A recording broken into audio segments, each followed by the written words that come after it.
So it's good to have you down here in South Florida. It's great to be here. Thanks for having me. It's been too long. It really has. It's just nice to be here, and it's so sunny and great weather. No UK lockdown. No UK lockdown. It's freedom.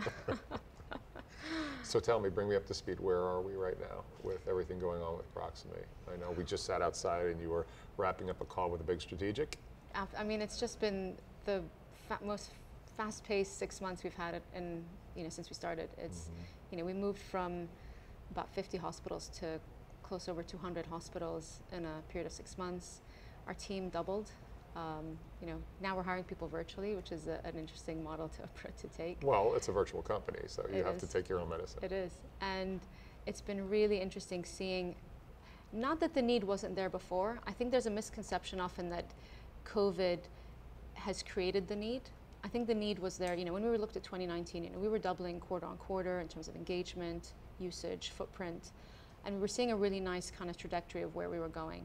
But definitely it hit a massive inflection point in that kind of April, May time, where people that were already realizing that there was a need and a good product market fit were suddenly capitalizing and moving quickly. They were making decisions faster, moving quickly, and we suddenly found ourselves almost implementing in close to 30, 40 hospitals a month. And when we looked at our caseload, we jumped from probably about 100 cases a month to 800 cases a month that are Proximity-aided cases. So it was really incredible to see, whilst we in our mind always wanted to build a global company with a global deployment mechanism, we really proved it. So really a kind of a global company with a global footprint. And this year we've done close to 6,000 procedures already on the platform. So it's been a real growth when we look at this year compared to last year. 6,000. And so those are all documented. Do we capture all those? That's the Proximity library, and that's the great thing of understanding the user journey. So surgery is not a moment in time. It's very easy to say, I'm going to dial into a case, be there for a bit, and then leave. It's kind of what surgery has always been, right? You walk up, you come into an operation, you spend the day, and then you leave. But we don't understand that kind of game tape mentality, that debrief. How do I take that moment in time, record it, capture a digital footprint of it so I can go back and look at it again? And so that was really in the model of Proximity, of that kind of prepare, perform, and perfect. And so every single case in a fully compliant way is tagged and stored in our library. We have the optionality where customers may not want to record it, and so it's great that you give customers that option because you have to buy trust with them. But where they do want to use it, they do, and it's been so useful for them across kind of clinical use cases and kind of medtech use cases as well. So knowing the medtech and the health tech industry, because I've broadened it now, it's no longer medtech, it's health tech. There are organizations that are on the periphery of health tech right now, Google, Amazon, Samsung, IBM, who would love to have that data, the video data, because it's all about the video, it's all about the data. That's an entirely new market as well, right? So we've got obviously the scrub in, the dial in, the game tape, but the amount of information that comes off of each of those interactions. Are you seeing lean in from those organizations? You don't have to tell me who they are, but are you seeing lean in from those organizations? I love the platform, but can we get the data? It's a great question, and it's something we've been coining like the health intelligence economy, because when you look at, the different wedges or systems that can benefit from such an open platform, you've got obviously medtech, which is your first step in. It's beneficial for them, it's helping them scale their business, it's delivering quality training. It's health systems and how health systems can benefit in improving quality, improving efficiency and effectiveness. It's health services. When you look at third parties, whether it's peripheral health tech, kind of thanks to insurers and other systems. And then ultimately it's a health intelligence economy where you get to that penultimate condition where suddenly every operating room is data driven, every bit of data is providing value back into the system. And undoubtedly, many partners are going to be interested in that because whether they're a telco player, because it's piping and connectivity, whether it's a data tech company that understands the benefits and the value of data, there's going to be a lot of interest around there. And it's trying to build out the value proposition that's going to be cohesive across the multiple stakeholders that we've been working very hard on. I'm wondering if, ooh, look at the food that came. I'm wondering if, is this platform, we got a couple out there, right? So we have Teledoc, we've got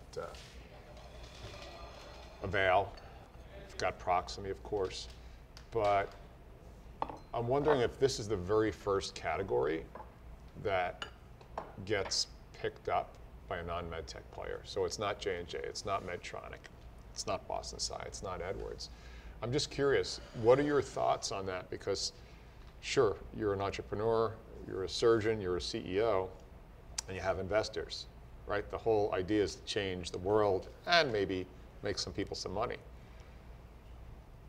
Horns of the dilemma. Somebody comes with a big enough check for you, and it's one of the strategics, and you know they're going to potentially block you out. What do you do? Because you can't change the world with one medtech company, Nadine. You know that.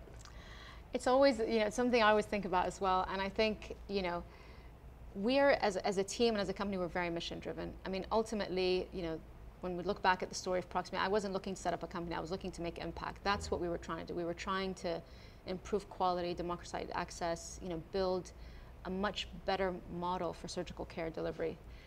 And from where we sit today, and these discussions happen internally quite regularly, we will not get stopped in our tracks in terms of what we want to do. We want to be the system in every operating room around the world. And so the players or the partners that may come in with whatever check that may be, have to make sure that they don't inhibit that for us. Which is why when you think about, do you want to silo the solution under one group or one specialty or one focus? Probably not, because you want to make this that open platform for everything. Undoubtedly, we see partnerships as very important, and we've got partnerships with pretty much every blue chip device company to some extent, in one geography or another. So we see that we're working with over 35, 36 device companies to date. So we recognize that they're all getting value, and ultimately patients are getting value. And I hope we can continue that trajectory and look at partners that are going to help us continue that non-exclusive approach to that data platform, that Switzerland where everyone can benefit. It drives quality, it drives connectivity, and it drives data. And I see that as, I have no idea what this is, but I'm going to dig in. I certainly see this being the first generation of, let's call it, health tech companies that, I'm doing this so elegantly, by the way. That's right. The first generation of health tech companies that may very well fall into the target zone of the non-medtech players. So why not a Verizon? Why not a Teledoc? Why not a Vodafone? Why not a AT&T? Because we're now painting this network of information, connectivity, multimedia, whether it's audio, video, a blend of the two. And medtech companies are not good at any of those. They are not, you know that. And so why would we put it in their hands for them to have it, if all you have is a hammer, everything looks like a nail. And that's what my fear is in medtech companies is, now if you're a communications multimedia company, everything looks like an opportunity to connect and gather information, gather data, monetize that, and have an open architecture. So you are on the horns of a dilemma. What I love is that we have stayed on the outside, connecting to all of them. And I think that works quite well. I think if you end up being under one group and eliminating all the other groups that are trying to benefit, then you're eliminating all these potential operations that could benefit from a system like that. I mean, if we look globally, I think I mentioned to you earlier, there's 330 million operations. So I think we've worked really hard to be that middle engine that connects and allows everyone to benefit across the different stakeholders, whether it's a medtech company, a hospital, a telco player, a digital data player, whatever it is. We are that good, compliant engine with a good brand equity. We've worked hard on thought leadership, worked hard on kind of the mission of what we're doing to allow that. And I think having that means that not only can we deliver great stuff for the medtech space, but more broadly health tech, delivering in low-income countries, delivering care in all kinds of geography. I mean, we've worked in over 36 countries so far. Having that ability to in an agile way deploy needs you to be outside the big corporate kind of shackles that sometimes you find. Yeah, because they just slow everything down. While they make the world go round, they still slow everything down. And this is interesting as you share that with me, is so you've got partners, like you said, most of the big blue chip companies. Let's make sure that Nadine knows what she's eating here, because she doesn't eat fish. I'm good. No, they've got me that one. Thank you. Kale salad and rice I'm good, thank you. The We're good. carousel is actually vegan, so it's dairy-free. Then the caprese is also no fish, it's just a vegetarian. So it's burrata on the bottom, amazu ponzu, that's a kombu ponzu broth. We make a vinaigrette out of this, and then local Florida tomatoes, and top of it with micro shiso. Right in front of you is the lobster carpaccio. So it's a sous vide clear water lobster tail, a sherry ponzu, brown butter aioli. And it's ridiculously good. Thank you. Everything, even this avocado's And good. then the mini main lobster rolls. It's one of our top sellers. Great. Just main lobster, warm butter, brioche bun. Awesome. And this is This is a tuna pizza. That's one of our signature dishes. Wow. So Okay. crispy flour tortilla, shaved red onions, truffle aioli, yellowfin tuna, and micro shiso. Wow. That's going to be a problem. That's really good, thank you. Thank you. You're welcome. So, you know, as we chat through this is what I love about these conversations I have with executives in this space. You are actually setting yourself up with all of these blue chippers and then the 36 additional med tech companies. What a beautiful entry point for a large tech company to get immediately insinuated into med tech. I mean, I can't think of another category that would allow that to happen. Like, here I stepped in the hub and here's all the spokes, whether it's interventional cardiology, ortho, peripheral, general surgery, aesthetics, and then all of the players in that, all the payers in that. Just think about that. So this sets you up. The longer you hold out and the more aggregate you get of the players, your value goes up to a non-med tech player. Absolutely, and you know, where you think about it, it's not even, you know, I would almost say that the technology stack is one piece of it, but actually inherently understanding complex health systems, obviously being a clinician myself, I've experienced it firsthand, but the team that we've built around us really understand that deployment mechanism. And so the fact that we can get into hospitals in a few weeks anywhere in the world means the scale and the pace can be critical. And so when you look at these tech companies and others who want a piece of the action, want to get in and see how they can continue to provide value, the conversation is always more like, we can move quickly, so move us, allow us or work with us to move faster, because we're going to be the best people to deploy quickly and get into as many hospitals as possible. Yeah. So it's a really interesting dynamic where you give them and enable them access to something that would have been very hard for them to build on their own. So there's some other players in here. We've got Avail. I almost forgot them, sorry. Right? And we've got Teledoc, which picked up In Touch, right? So what's the difference, for the people watching this, what's the difference between the systems? I think what's really interesting about what Teledoc and In Touch, I guess by extension, they laid the software and hardware infrastructure for connectivity and communication. It's almost the first layer of what you need for what we're trying to build, right? It's communication, immersiveness, data. So if you're able to build out a great architecture around communication, there's so much value that you can have from that. And then they become not siloed to a MedTech or any other player.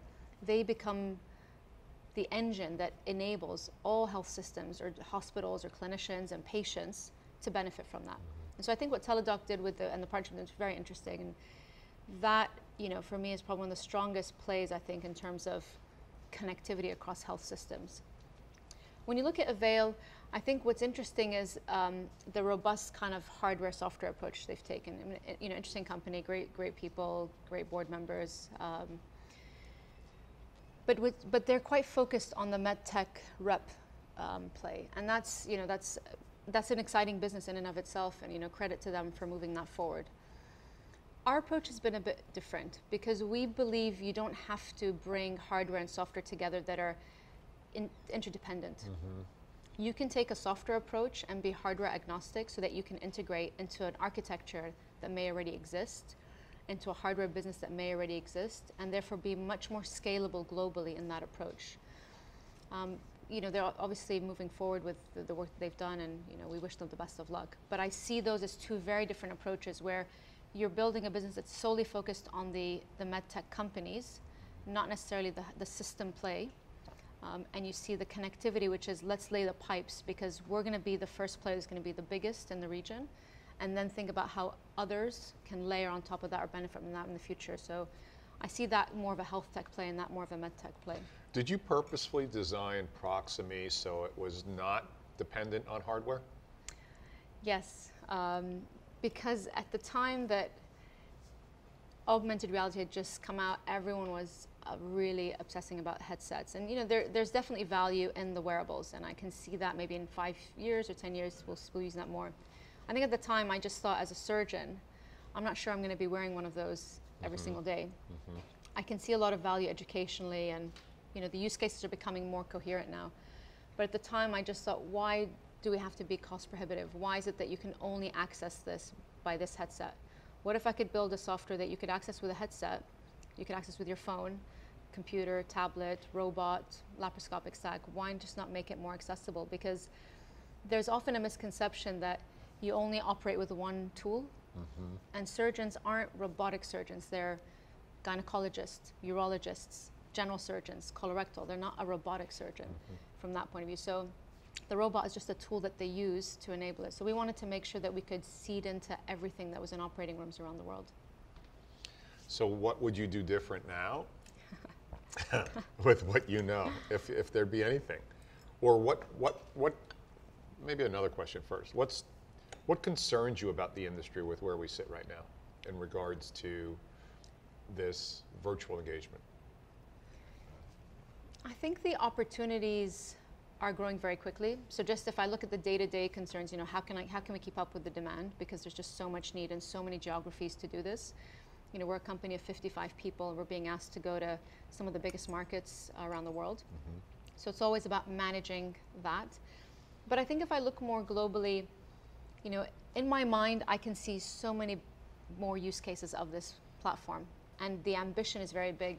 It's almost like, how do we make sure that we can try and connect all the dots really quickly because of the pace that I guess I want to drive things.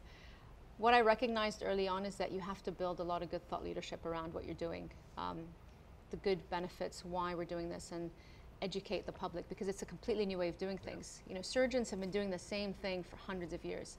Walking in and telling them, oh, we're going to go digital, we're going to go data-driven, we're going to go virtual. It's a big mind shift. So I think it's making sure that I continue to not be impatient and move through what we want to do as a team. There's that many opportunities right now? I think there really is. And when we think about just the inbound commercial, it's definitely coming at us, which is always very exciting. And it's just making sure we can continue to keep and scale our teams, and that's why we've doubled in size so far. Yeah. We definitely see the regional aspect being beyond 2 or 3 markets. When we started, we said we're going to focus on Europe, we'll do a bit in the Middle East, and we'll focus on the States. We launched in the US in April of this year, and it's already more than 50% of our business. And now we're being asked to cover more global regions that are in and of themselves massive markets, 3rd or 4th biggest healthcare markets in the world. So it's trying to make sure that as a company and team, we want to continue to give every customer the most beautiful experience. And to do that, you need to be able to scale your teams. So you mentioned we're up to 50-something people now. And you've got resumes of people who have just joined the team or have been on the team from some of the well-known med tech companies, and then really well-known tech companies. So background of some of these people on the team who see this vision very clearly, companies they're out of on your team. I mean, we've seen, if we look across the repertoire of companies, pretty much every, of the top 5 medtech companies, we've got someone from each one of those.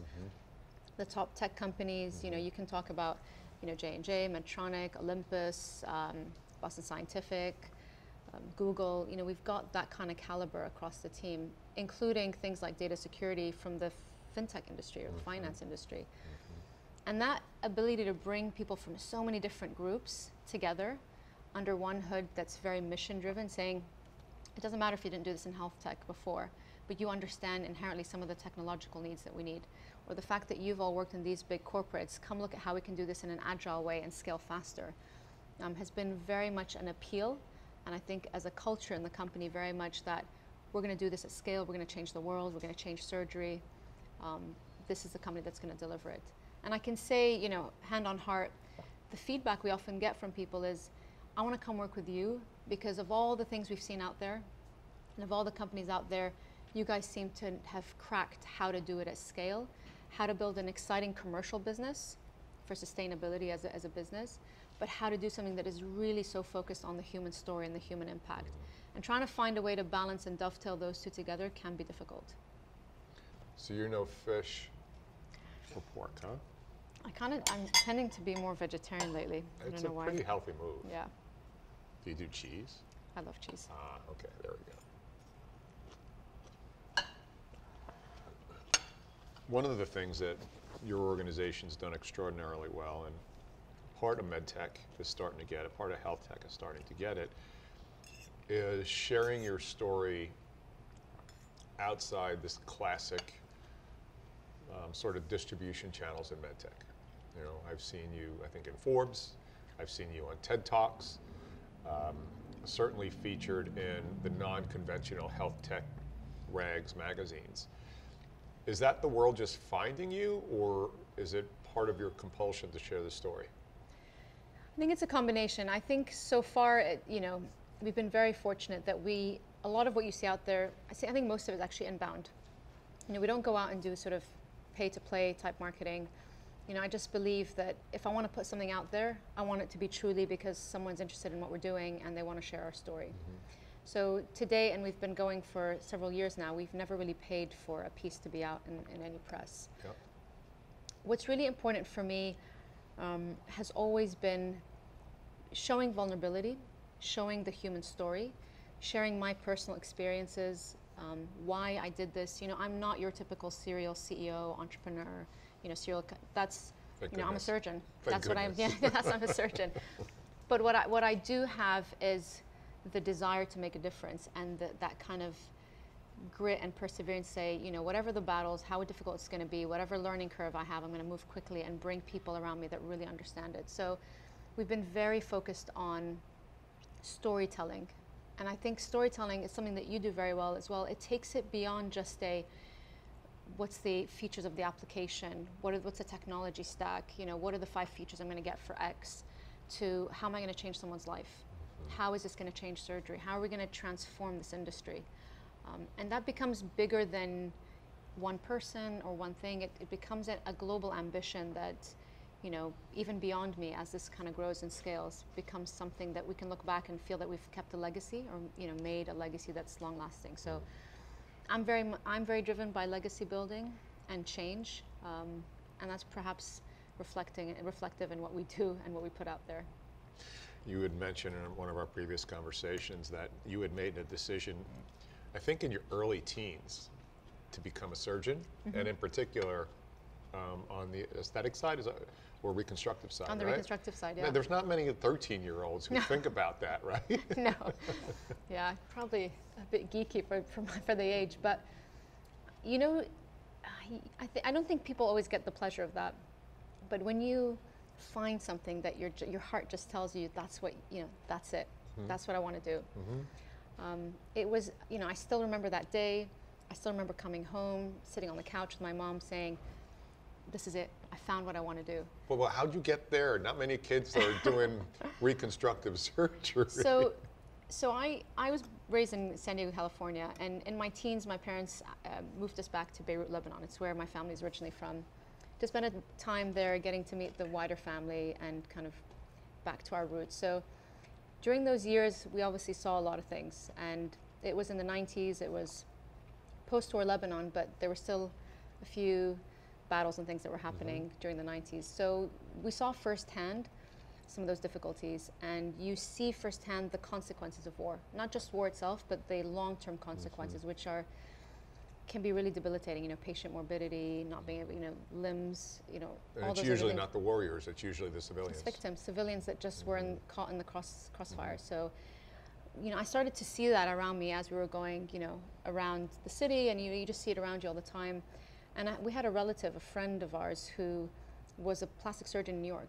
He worked at NYU, and he used to fly into Beirut every year in the summer and spend a few weeks going to camp hospitals and doing reconstructive surgery pro bono. And I heard him speaking about it when he was visiting my parents, and I just said, oh, can I come with you? And back then, you take a 13-year-old to see, So I just said, can I come with you? And he said, are you serious? I said, absolutely, like I want to go and see what you do. And I remember that day he picked me up at like 6 a.m. We drove to the hospital, did the cases, and I was just on an adrenaline rush the whole day. Came home, said, this is exactly what I want to do, and haven't looked back ever since. It's what I've done, so. For a 13-year-old, right? Surgeon, and in particular, very specific. Very specific. Yeah. And so you practice now in the UK still? I practice in the UK. I'm a reconstructive plastic surgeon, largely in the areas of breast and pelvic cancer. I don't do it full time, so I do it part time, but it's enough to make sure that I still have that time that's very special with patients, and getting that one-on-one time with them really means a lot to me. So when you got thrust into being this CEO of a super progressive company that's introducing something the industry has not quite seen before, how do you think people think about you? Are you like the new kid on the block, or how are you going to go up against some of these juggernauts? How has that been orchestrated? I'm sure everybody's lovely to you as they meet you. It's hard not to be. But you're also a clear and present threat to a lot of people. You're a clear and present threat to sales organizations who don't have proximity. You're a clear and present threat to companies like InTouch and Agile.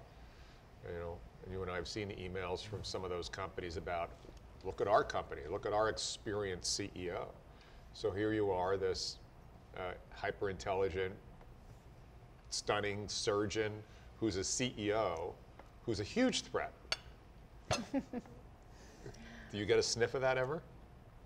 I think, sometimes it's the unknown, right? So I am not your typical, I've not been a CEO before, but that's okay too, because I think I bring a different lens to it. And I think I find that sometimes people struggle because they can't figure you out, because they don't actually understand how it all fits together. You don't fit a stereotype. A box that they like to have. I don't fit in any of those boxes. I'm a female surgeon, first-time CEO, building an exciting business, very mission-driven, very commercially savvy from that point of view.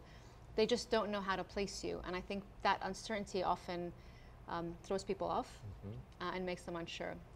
But I think when they get to know me, what I have always tried to demonstrate is that, we're all together stronger, and we're going to move this industry, we're going to move things forward together, always open to collaborate. But I do think that it's okay to have the left field. It doesn't always have to be the serial CEO type that's going to solve this problem. If anything, talk to the person who's been feeling that pain every day. The people, like myself, the surgeons on the front line who have experienced those challenges. Meet them, understand what their challenges are, and that's what I stand for. I represent the consumer and the user as much as I represent the business behind it. I also think you bring in a much needed shield to a bias that's occurred in medtech for the last 30, 40 years. So, you could have too much experience in medtech, because then you're locked into a bias prison. That this is the way it's done, this is the way it has to be done, here's who our customer is. And I think you might have a chance of being one of those in a category as, I don't have a customer right now, everybody's my customer. Where maybe some of your competition have locked and loaded, and they will say you have to focus on something. And it's a fair argument, in a classic B school move, you have to focus on something.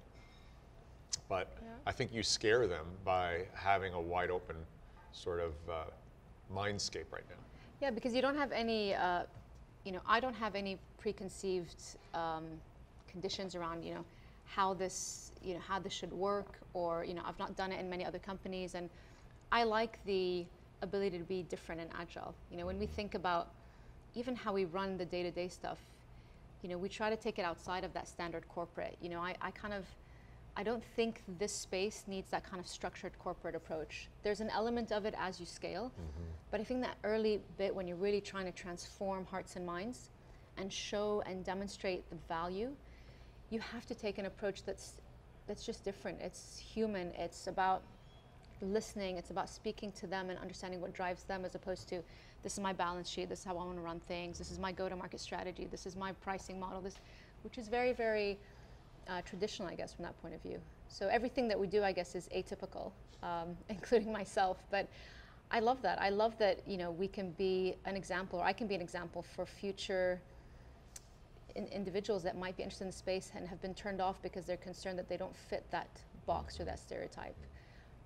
So let's see. And the investors, are they able to cozy up to you, even though you're not a 3-time exit CEO, as some of the people you're going up against right now?